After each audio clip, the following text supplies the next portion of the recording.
Broadcast is now starting. All attendees are in listen-only mode. Welcome to the American Brain Tumor Association's free educational webinar series. Today's webinar is on improving the quality of life for caregivers. The webinar will be presented by Margaretta Page. Please note that all lines during our webinar today are muted. If you have a question you would like to ask, type and submit it using the question box in the control panel on the right-hand side of your screen. Ms. Page will answer questions at the end of her presentation. In the next few days, you will receive an email asking you to take a brief survey to evaluate the webinar. Please take a few minutes to share your feedback, which is important to us as we plan for future webinars. Everyone who completes the survey will be entered in a quarterly drawing to win $50 Target gift cards. $50 Target gift card, excuse me.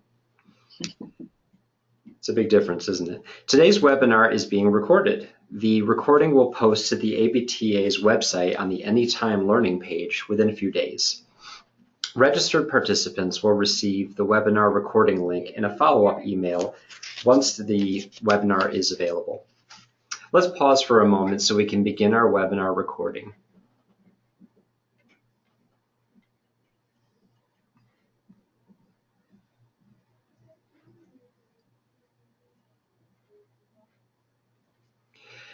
The American Brain Tumor Association is pleased to welcome you back to our webinar series. Our webinar today will discuss improving the quality of life for caregivers.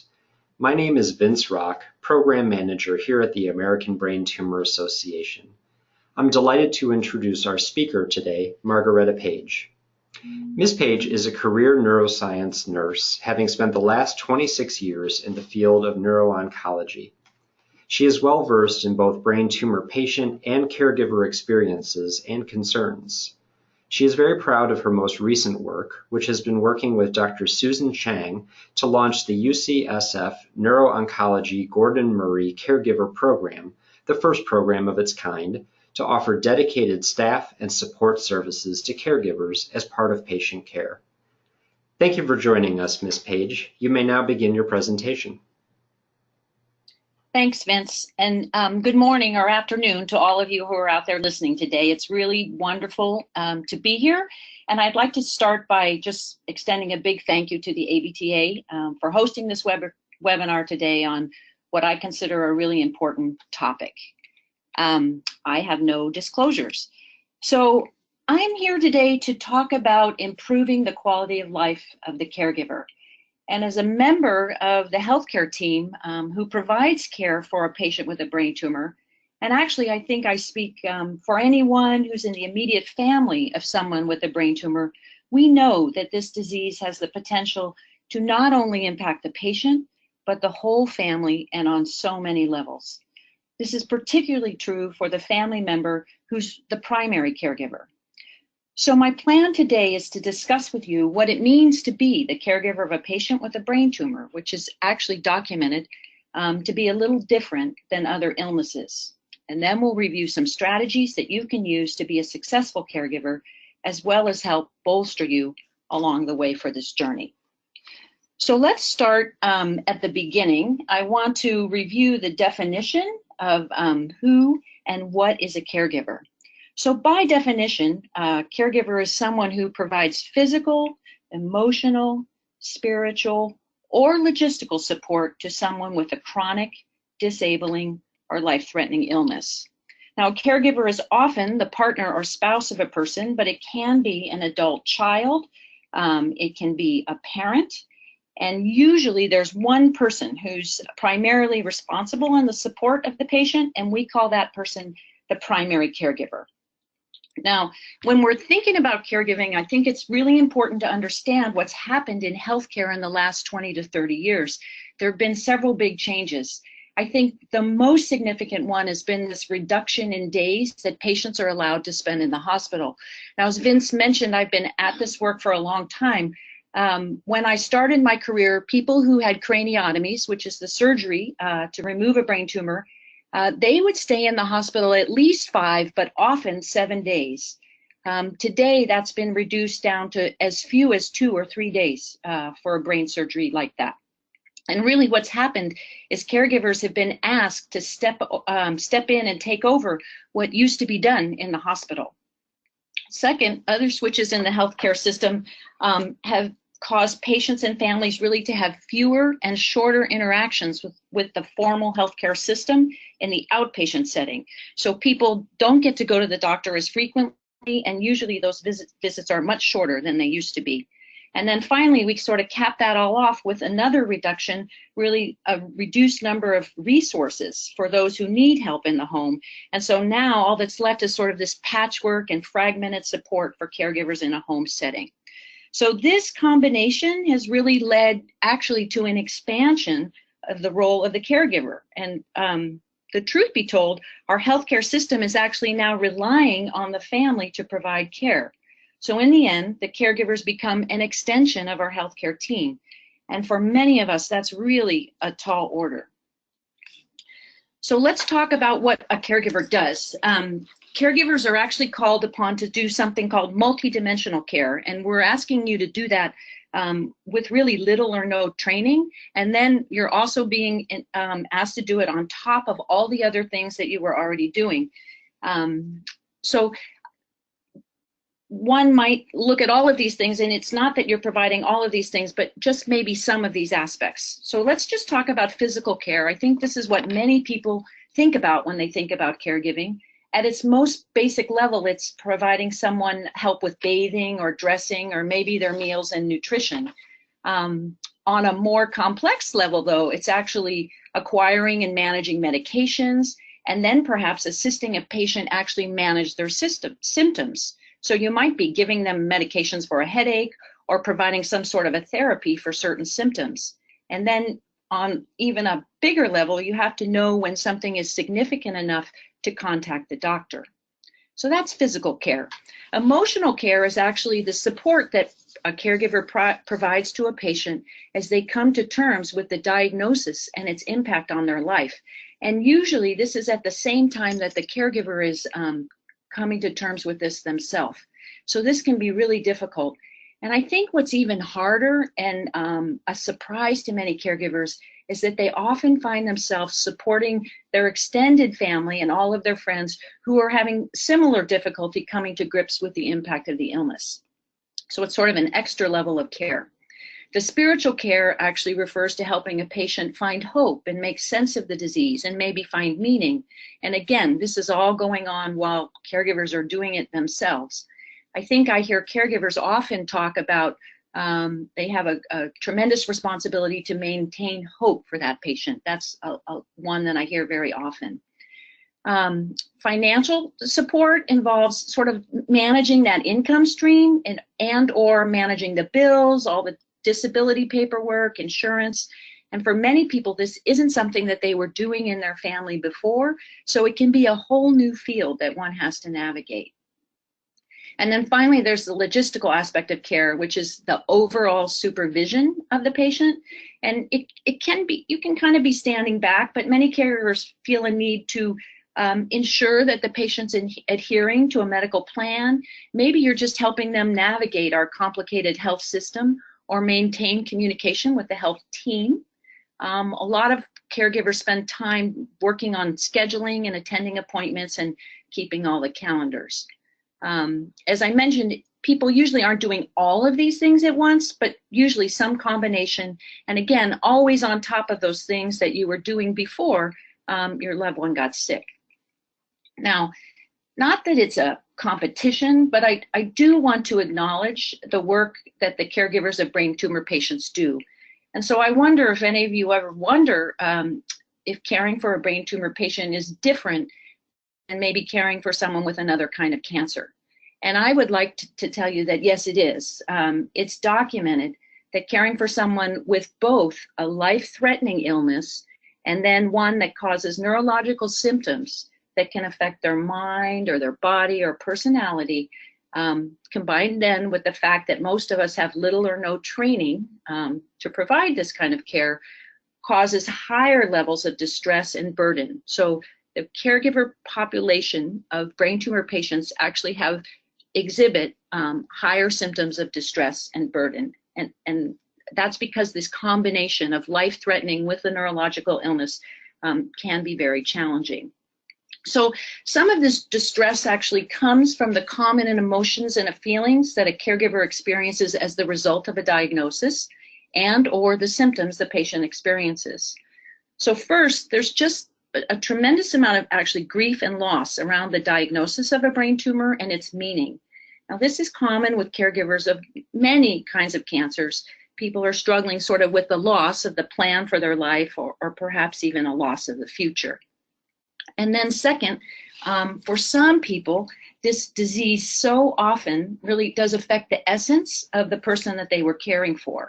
So the caregiver may have lost or will lose that person that they knew.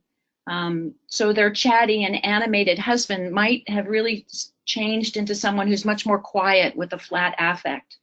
Or your cool and collected mother has become quite depressed and anxious. And I think this is really a painful loss for caregivers of brain tumor patients, and one that's often sadly invisible to the outside world. And so it can make one feel really very alone. The third, I just want to mention that caregivers are human, and human responses include times when we lose our patience or we get angry or resentful about a situation. It might be to the patient or it might be to others around us. And then because we're human, we vacillate, and then we feel guilty about having that emotion, about maybe losing our patience or even maintaining our own life. And so it's really common to have strong feelings of guilt when you're taking care of someone, and this can cause a lot of distress. And then finally, for those who are taking care of a brain tumor patient that's considered, their disease is considered not curable, there's something known as anticipatory grief. Just anticipating the loss that's coming can be so distressing for some people. And they wonder, how will I live fully kind of when I'm waiting for this other shoe to drop? And this can be so challenging for many to live as they did before with this looming loss. And for some people, they can really get lost in this place and very much unable to live in a moment. And they're so worrying about the sadness at the end. And this is not a great place to be. And some people need sort of help moving through this emotion.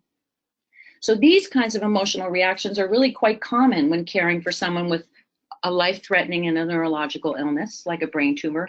And they do contribute to this higher level of distress that caregivers feel. So I want to talk a little bit further about how being a caregiver actually has the potential to impact all aspects of your quality of life, okay? So each one of these bars here is an aspect of your life, and each one of these actually contribute to your overall quality of life. And let's just think about how being a caregiver can impact these, both in a positive and a negative way. So certainly finances and employment can be affected by being a caregiver. You might have to reduce your employment so that you can provide care, or maybe you or the patient have had to retire, and so finances are limited. Emotional health, as I mentioned, is particularly at risk, particularly one's mood. Caregivers of brain tumor patients have higher incidence of depression and anxiety. So this is documented, and we need to really pay attention to this. When you think about your physical health, so just think about this, any kind of a stress impacts one's physical health. And so caregiving is truly a stress, and you need to pay extra attention. And so just by paying attention, you can also begin to think about how can you offset that stress. So that would be stress management things, practicing relaxation, trying to eat well, sleep, and exercise. Now we know social relationships are really important to us as humans. And we also know when a big illness like this comes along, many social relationships suffer. A lot of people actually report that their people they thought would show up don't. But on the flip side of that, other social relationships actually might strengthen. And so you just have to be always kind of looking for the positives there, and also acknowledge that being a caregiver does put you at risk for isolation. Certainly our sense of self, or your sense of self, can be affected by becoming a caregiver. Again, this can be positive or negative, but sometimes people really identify by who they are and what they do. And so if you give up your job as a lawyer, or you're having to delegate some of your duties as a parent so that you can focus on caregiving, that can impact people in a negative way. So it's important to be aware of how you identify yourself, and then how that might be affecting your caregiving, and look for ways to actually promote your identity outside of caregiving. And we'll talk about that a little further in the lecture. Now, certainly competence and self-esteem. So let's think about this. When you're competent and you have good self-esteem, that actually improves your quality of life. In this situation, actually all of you have probably been asked to step in many cases overnight with little or no training. You've been asked to essentially learn a whole new language with words you've never heard of before, like oligodendroglioma or astrocytoma, gadolinium, temozolomide, nadir. And none of this really has been by choice. And most importantly, it's on top of all the things you're already juggling in a day, whether it's work or being a parent or taking care of your house. So it's important to allow yourself opportunities to become informed around the illness, because that will make you feel more competent and increase your self-esteem. Now, interestingly, of course, when we have opportunities for positive growth, that can impact our quality of life in a positive way. And I want you to know that caregiving actually can give you opportunities to work on things like this, things like staying in the present moment, or rising and meeting a challenge, or accepting and forgiving. So there are some things that are positive that can come out of caregiving. I think when we think about quality of life, I want to acknowledge that we can't really change the problem. We can't take away the brain tumor. But with support, I think caregivers can strengthen their ability to solve their problems, to cope, respond, and be resilient, so we can offset some of the negatives of caregiving on many of these aspects that we talked about in your life. So how are we going to do that? So I put this slide up here because I want you to know that society and the health profession are really, they are paying attention. And I just want you to look here. We have headlines from New York Times, Wall Street Journal, New England Journal of Medicine, and then I have a bunch of websites that are now, that represent organizations that are here to help caregivers. Now, we have this aging population, and then we have these shifts in healthcare. And I can guarantee you that our system recognizes now that caregivers need help. And certainly those who've been in the field of dementia care have been leaders in this area since the 1980s. And the rest of us really are just starting to catch up. So I want to talk about one of these organizations. It's the National Alliance on Caregiving. It's an organization that's dedicated to both the legislative and political advocacy for the caregiver, and they've actually made some recommendations now for care and how it should be provided. And I see it as a call to action. So they actually are calling for just a shift on this emphasis of person-centered care, that we should be now shifting it to really focus on the person and family-centered care. They're also calling on your health practitioner actually to formally assess a caregiver's needs, strengths, and preferences as part of patient care. They're calling on health professionals to provide education and skills training so that caregivers feel more confident and they're able to manage their day-to-day activities and daily care challenges. And then they're asking health professionals to provide or encourage counseling, self-care, relaxation training, and respite programs, both to improve both the caregiver and the care recipient's quality of life. So I think that's encouraging in my mind.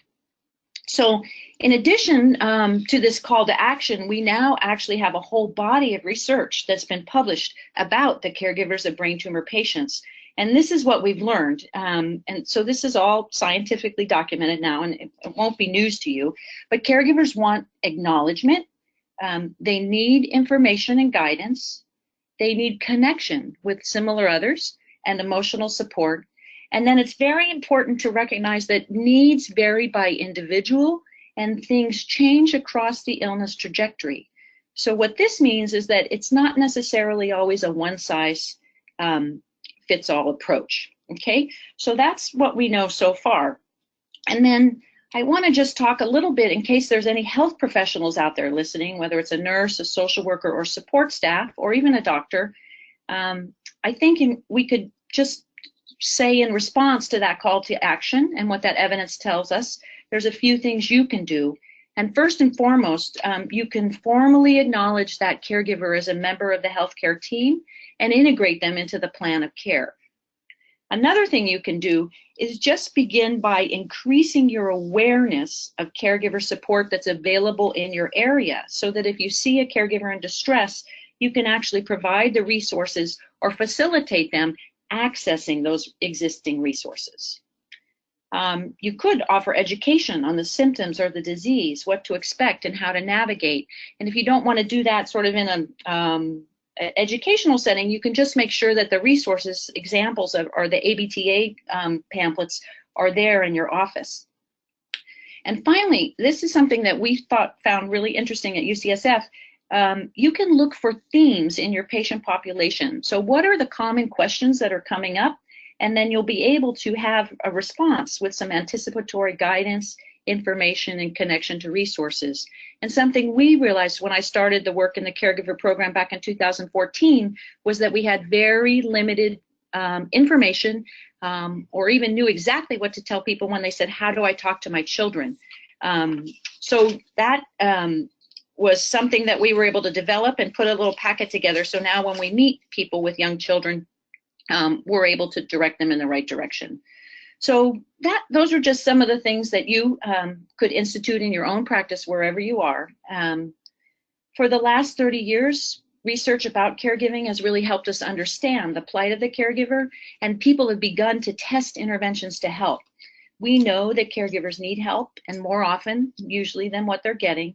And so with that in mind, I would like to take a minute just to share a novel approach that we're using at UCSF, and that's our UCSF Neuro-Oncology Gordon Murray Caregiver Program. And this was created to honor a former patient. His family actually gave us a gift that allowed us to hire dedicated staff, a doctor, a nurse, a social worker, and a coordinator, so that we could offer individualized assessments to our caregivers and tailored interventions, okay? The guiding principles of our program is that this is integral to the care of the brain tumor patient. We know that quality caregivers need quality care. We know that needs change across the disease trajectory, and that neurological impairment adds to caregiver burden. We also know that caregivers don't always call us for help, so some proactive outreach might be helpful. And we also talk about this theme that we borrowed from the stroke literature, but it's called timing it right. But it's really making sure that people get the right information at the right time. So we don't want to be offering everything when we meet people at their very first visit to the clinic. You kind of have to dispense it when people are ready to hear it. So this care is now integrated into the care that each patient at UCSF receives. Caregivers get additional resources that are specific to them. We've developed educational materials that are very specific to the time point in the illness. We spend a lot of time with caregivers offering anticipatory guidance and what to expect. One of the other things that we do is go out and educate others about caring for a brain tumor patient, always with that caregiver lens. So just making sure that people realize how this disease impacts the caregiver as well as the patient. We are able to offer a caregiver-specific support group, educational workshops and retreat, and we're able to offer bereavement follow-up. Now, what's really exciting that in the last year and a half, we've had two other big centers come to us, the University of Pennsylvania and the University of Alabama, and both are looking at getting their own versions or parts of this program up and running at their centers. So this is really exciting because it's starting to spread. Okay. So it's from this work now that I want to move on, and I want to spend a little time and really focus on some practical things for you that you can do for yourself. And I want to start with what we know doesn't work, okay? So there are four big things. Trying to do it all, not allowing time or room for your feelings. So a lot of people just push everything down and don't even let themselves feel. Pretend nothing has changed. This is a good one. A lot of people like to kind of move in that direction. Or distance yourself from those who can help. So if I could see you all, I want to ask you now, how many of you actually think maybe that you've used one of these strategies? I bet if we could see each other right now, I bet a lot of us would actually be nodding. And I even see one or two things on this list, even with all my training, that I think are what I call my default settings. And I think that's what we need to think about them that way. And sometimes our default settings need to be reset. Because if you ignore your needs, it's going to lead to your own health problems. And that includes physical and mental exhaustion, which is then going to lead to you not to be able to attend to your relationships and or provide the care that you want to. Okay, so if we know what doesn't work now, then I think the next really question is, what does? And the truth is that not the same size approach doesn't work for everyone. Not everybody needs the same support. Some people just might need some practical support, maybe help getting their loved one to and from an appointment. Some people really need emotional support. They're having a hard time dealing with the diagnosis or the grief. Others might just need an occasional meal or bag of groceries. And then there might be someone else who really needs round-the-clock assistance, okay? No matter what, I think it's really important for all of us just to remember that it's really difficult to do this 100% on your own. And I think that's why it's crucial to seek and accept help. And this is why, because first and foremost, it's true, your physical and emotional well-being depend on this. And then from that, your ability to take care of your loved one is tied to your own health, right? I think a lot of caregivers are really hard on themselves, and I think we have to go back and be gentle with ourselves, okay? Most of you have stepped into a role that you haven't been trained for and really does require a significant extra demands and responsibilities and other things that you have to do. And many people don't even know what they need, okay? And then finally, I think this is one of the key things, and it might not be for everyone, but I think many of us are going to need to develop or enhance new skills and strategies to adapt to a new normal. And I think, again, this is not necessarily our default mechanism. As humans, we don't like change. But I think the sooner that we acknowledge that there has been a change, the sooner we can adapt in a positive manner. So where do we start? I like to say the first thing really goes back to sort of making yourself informed. I think access the resources. So as early as you can, find out what's available. Does the doctor's office have any information? Is there a social worker there you can connect with? Do you have access to a cancer center that might have some resources? So I think that's always a good place to start, okay? Another thing, and this is one of those strategies to reset those default mechanisms, is you're gonna have to talk to yourself, okay? It's gonna be super important.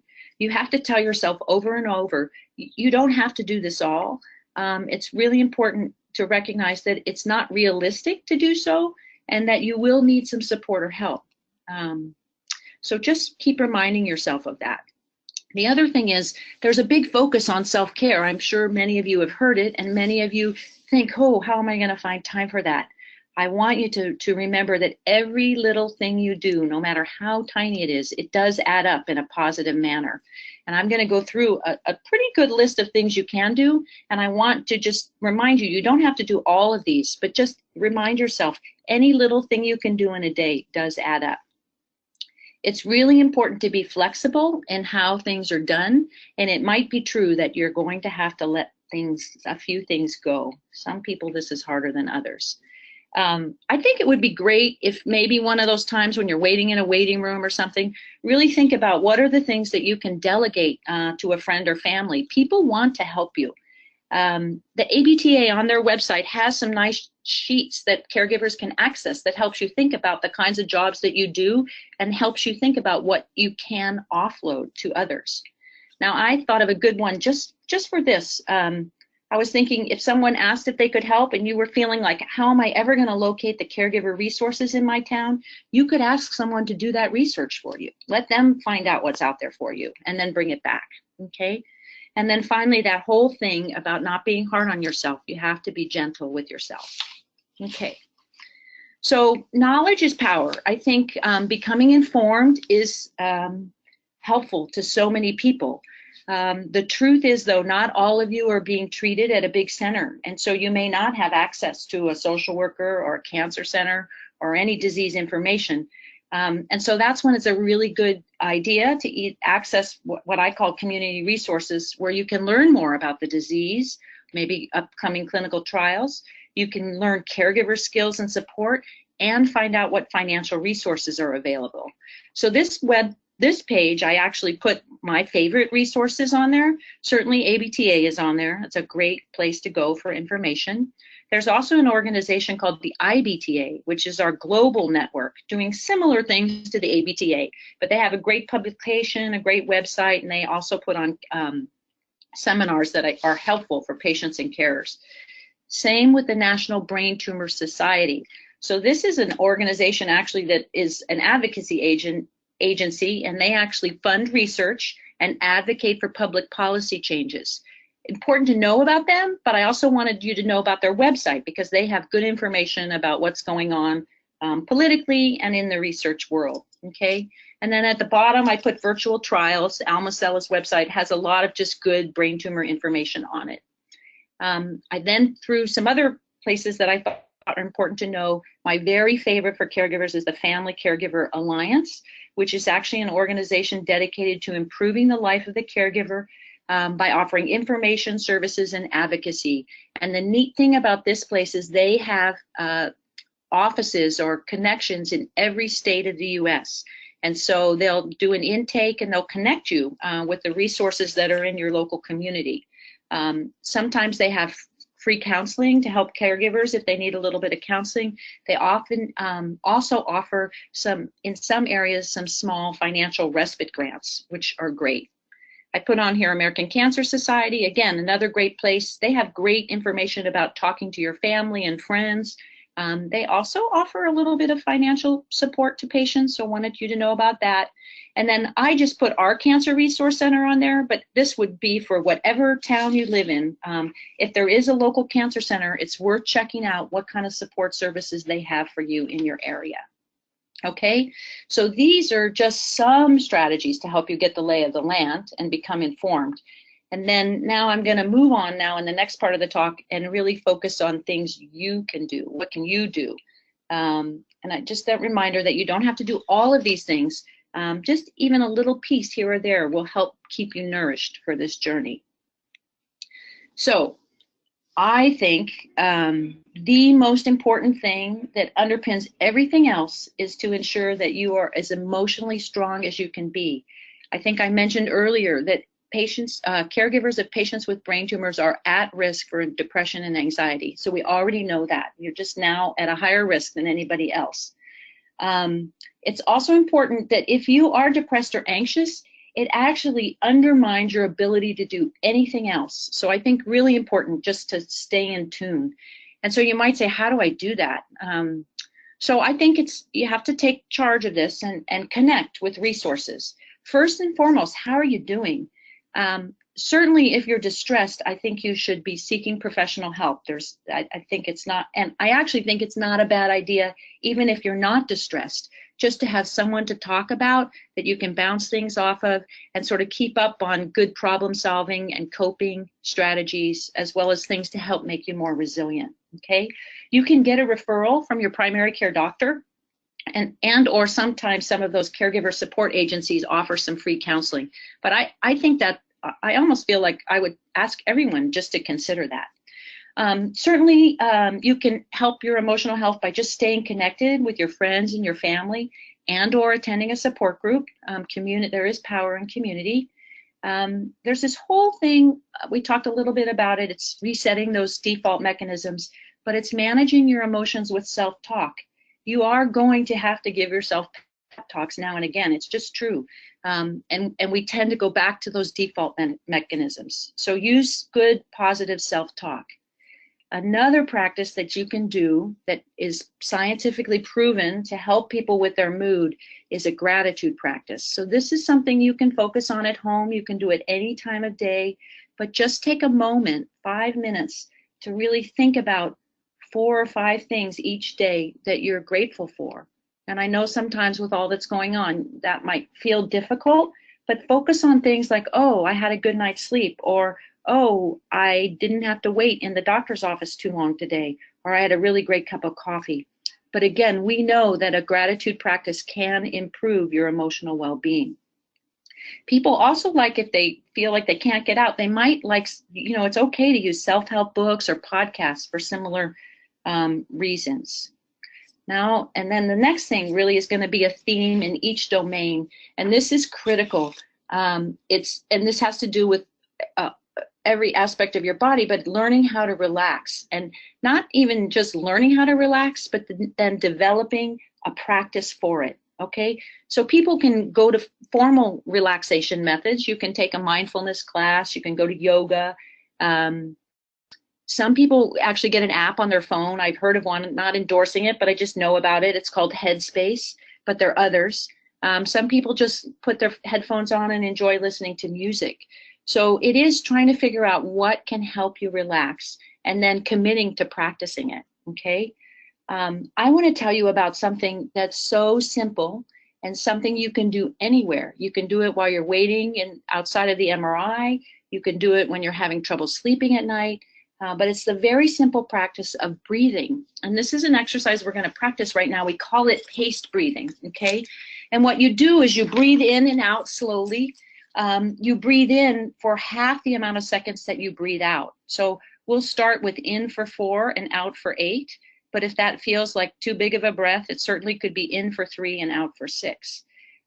What we know is that this type of breathing actually settles your nervous system down, as does the active counting. So if your mind is spinning, sometimes just this very active counting and slow breathing can kind of get your mind off of all the things that it wants to think about. They do say that we should do this for 5 cycles. So we're just going to practice here for a minute. It's really important just to sit in your chair, put your feet on your ground, relax your upper body, okay? And put your hands in your lap. And I'd like you now to just take a minute and close your eyes, okay? And we're going to breathe in, 2, 3, 4, out, 2, 3, 4, 5, 6, 7, 8. In, 2, 3, 4. Out, 2, 3, 4, 5, 6, 7, 8. In, 2, 3, 4. Out, 2, 3, 4, 5, 6, 7, 8. In, 2, 3, 4. Out, 2, 3, 4, 5, 6, 7, 8. Okay, so that was just 4 cycles. So if you did that 5 times, did that help make people feel a little bit relaxed? It did me. So I hope it did to you. And I think the nice thing about that is that you can do that anywhere. Anytime you feel like yourself getting amped up, just move to that paced breathing, okay? All right, so the other part besides your emotional health is your physical self. And caregiving, as I mentioned before, is a stressor, and so it can affect your health. I would recommend, just as soon as you take on this role, that it's important that you make an appointment to see your primary care doctor, not only for a checkup, but to let him know what you're dealing with. We want to make sure your blood pressure is okay, and if you wanted a referral to a mental health professional, this would be a great opportunity. But really important for your doctor to know what you're dealing with, okay? I put exercise on here. We know that's good for our physical health. We know it. The recommendations are for 150 minutes of moderate exercise each week. The nice thing about it is it can give you a chance to connect with a friend. It can give you a chance, if you're by yourself, to just clear your head. Most importantly, you can do it in small increments. You could do 15, 10-minute exercises if that works for you. But try to maintain or keep up some form of exercise during your caregiving. Certainly, as I mentioned, eating healthy is important. We know that. I just put this picture on here. I like it. But if you can focus, you don't have to focus too much on what to eat, but if you eat all the colors of a rainbow every day, you're certainly making sure you get all the proper nutrition. And then finally, sleep. I think this is something that many caregivers struggle with. One, either people are staying up trying to get all their chores done, and while the patient's sleeping, that's always a good time to get things done. Or two, the patient's up and down all night, and so your sleep is disrupted as well. So just remember that sleep is really essential for your physical and actually your emotional health, okay? And that it should be a priority, and just prioritize it. And if you can't get great sleep at night because the patient's up or down, make sure that you allow yourself to take a nap during the day. That's not a bad thing. They say limit it to 45 minutes. And if your sleep is disrupted every night because the patient's up and down, it might be worth asking a friend or a family member to take a shift at night sometime, just so you could occasionally get a full night's sleep. So something to think about. Okay, so now we're going to move on to your social health. So we talked a little bit, if you remember, one of those aspects of our quality of life was our sense of self. It is important to just remember that caregiving can impact who you are and how you see yourself. So it's worth taking a moment to think about who you are. And we identify ourselves sort of in ways of doing things as well as being. And so, doing might be I'm an exerciser, or I'm a lawyer. And then being might be I'm loving or generous. So again, just think about who you are, and I want you to look for ways that you can maintain that sense of identity in small ways. People can do that by keeping up with outside activities during the week. We do say do something at least once a week. Could be exercise, could be going to the movies or the PTA, or even back to work.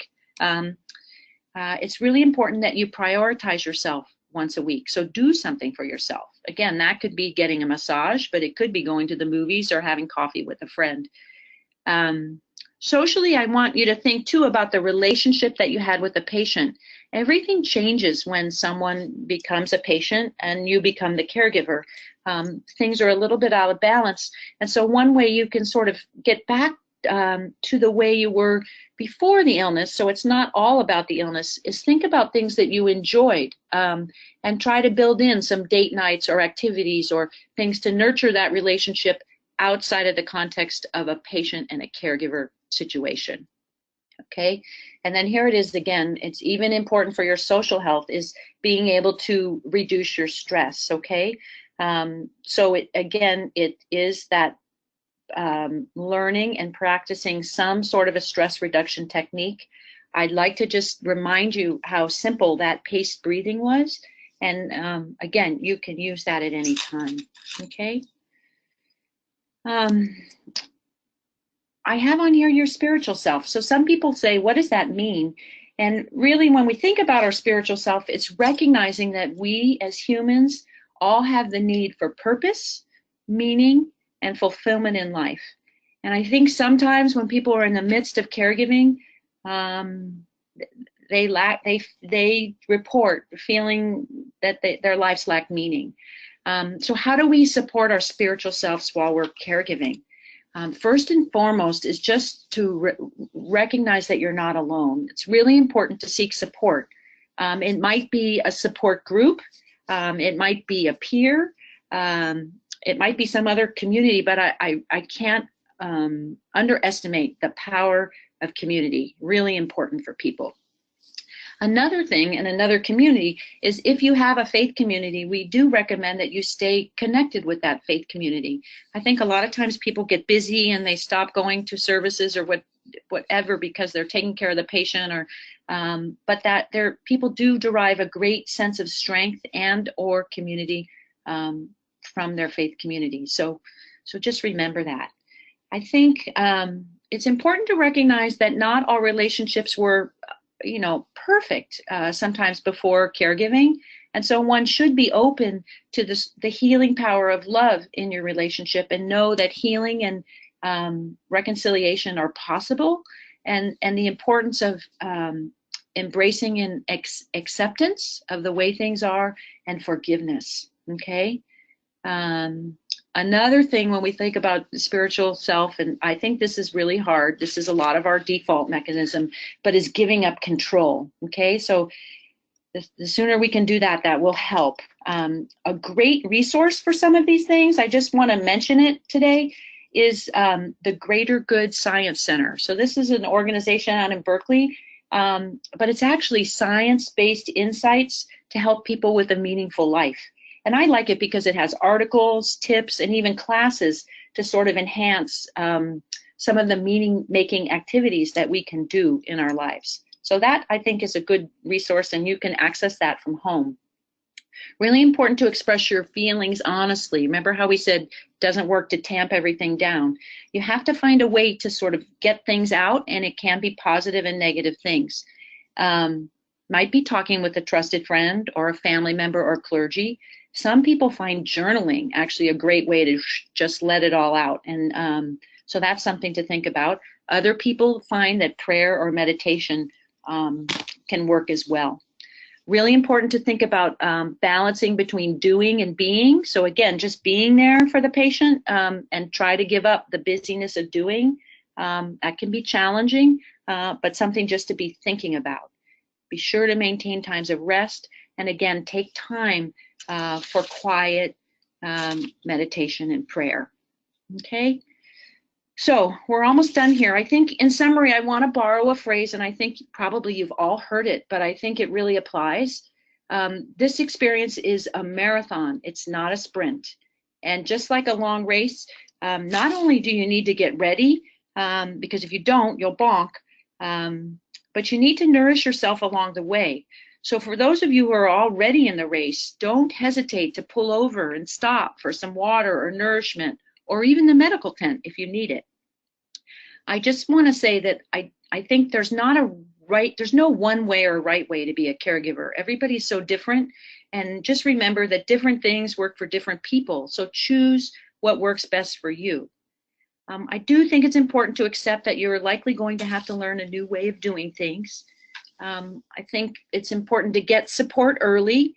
Certainly learn as much as you can about the disease, but also work on coping, problem solving, and your communication skills. I'd like to just give a little shout out to the Caregiver Resource Center at abta.org. They have great things for caregivers. And then if there are any people who are not primary caregivers who are listening today, I hope that maybe some of the things we talked about you can use to support those people who are primary caregivers. And then finally, I'd just like to ask you all to really just be kind to yourself and know that with support, you can do this, and I think you can do it well. Thank you very much.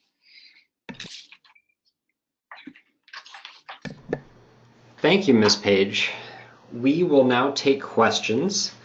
If you have a question you would like to ask, please type it and submit it using the question box in the webinar control panel on the right-hand side of your screen. So the first question we have comes from someone who attended the webinar. As you I'm sure well know, very often both caregivers and patients will put on a brave face for the sake of the other person in their life or their family, and maybe not be as vulnerable as they could or as honest as they could about how they're doing. One person asked if you have any suggestions for speaking with the patient or encouraging them to be more honest about how they feel. I think that's a common concern between patients and caregivers, and I think it's a challenging one. I think we have to just start by acknowledging that everyone copes with something like this differently, and that people come to terms with how they're doing and what's ahead at different pace speeds, I guess is the right word. I think I wouldn't force it. I think that's really important. I would just, when we talked about doing and being, if you can look for opportunities just to be with that person and look for just opportunities, openings, we always say, but look for times where they might want to talk. I think sometimes by attending educational opportunities together or support group, that can also be, you might hear something in the support group that could be a jumping off place for a conversation.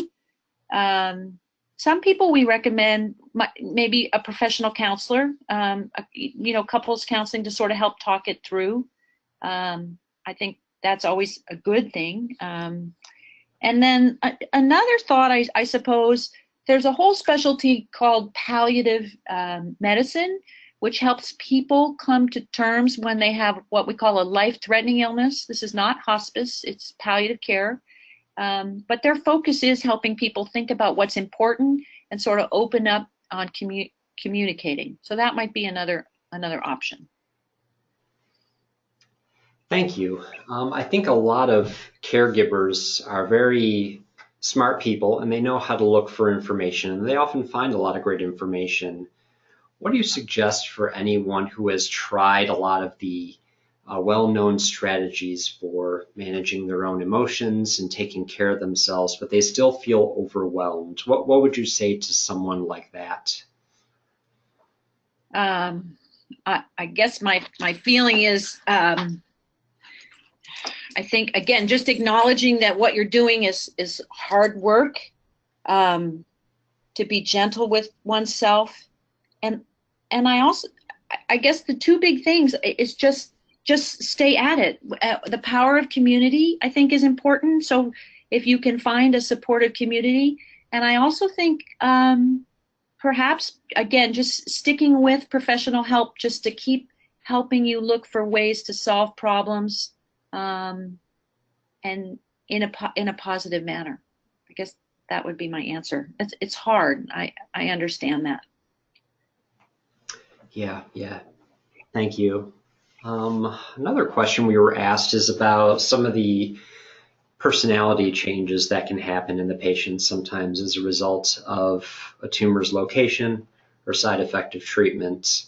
Sometimes, like you mentioned in your presentation, someone's personality will change drastically, and the caregiver will want to address that, but they're not exactly sure how to talk about that. Do you have any experience or suggestions for how to address that kind of challenge? Yes, I do. I actually think this is I think a very common symptom, and it can be subtle or severe. I think if you're able to, you certainly I would just let the patient know that there's been a shift or that you've noticed a change. If that's difficult, or sometimes patients don't have any insight into the change, you could discuss it with your doctor. There is a specialty, it's called neuropsychologist, who actually can evaluate a patient both cognitively and emotionally, and sort of can give you a baseline of a patient's strengths and maybe areas that need some support. Sometimes just knowing that can help you, and sometimes that neuropsychologist actually can work with a caregiver and a patient on some strategies to sort of tone down or look for triggers. Sometimes it's just identifying triggers that upset people or get people agitated. So they can help you with some strategies to better manage some of these challenging behaviors. So that would, I think, talk first. And if the patient has insight, that's great. You can, again, open communication. If that feels difficult, I would speak with your doctor about maybe having some sort of an evaluation done, again, to give you some understanding of what's actually happening and what the patient is, is capable of, or can understand, or can or can't, is in control of, I guess, and then maybe some strategies on how to work on it together. Thank you. Another question that came in, it sounds like the program that you have at UCSF for caregivers is really wonderful. And as you know, most hospital systems don't have programs like that. So who do you suggest that caregivers speak to within a typical hospital system about issues related to caregiving? Who are the point people for that? So I think my first thought would be, is there a social worker connected with your healthcare team? That would be my first thought.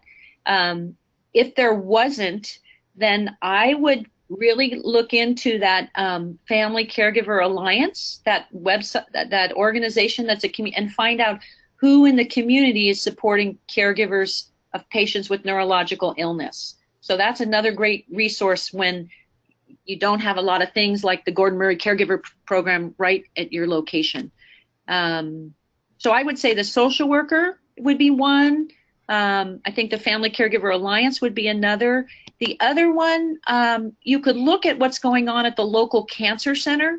Even if your patient isn't getting cared for there, they often offer caregiver support. So that might be worth just checking in and seeing what's available. Sometimes they have support groups that people can attend. Okay, well, that is all the time we have for questions today. Thank you all for joining us, and thanks again, once again, to Margaretta Page for her wonderful webinar presentation. Aside from our free educational webinars, the ABTA has a variety of programs and resources available to help connect patients and caregivers with information and resources to help support them in their brain tumor journey. We also have publications and other resources for healthcare professionals. For more information, visit the ABTA website at abta.org or call the ABTA Care Line at 800-886-2282. Let's pause for just a moment to conclude the recording portion of our webinar.